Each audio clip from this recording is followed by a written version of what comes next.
ngrihen për drejtësinë aty? Të plotësohen, të hapen gjykatat, të vetë drejtësia te qytetarët. Pse s'u ngrihen për këtë pra?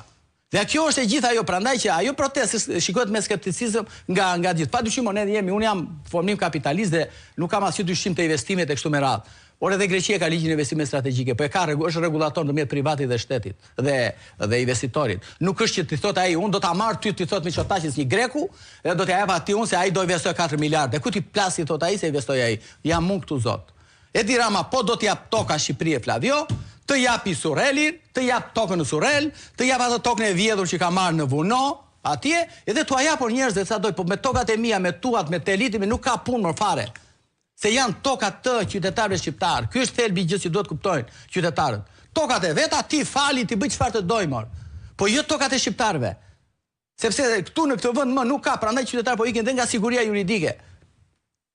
Qëndron. Ndërkohë, të lidit, lutem, sigurisht nëse do dojtë kontribuohet të pyetja e historisë së liderëve tanë dhe të jetës së luksit të tyre për të kaluar tek Era Albania e kryeministrit, nëse flasim matematikisht dhe ekonomikisht, nëse të gjitha projektet e kryeministrit deri tani kanë dështuar dhe kanë pasur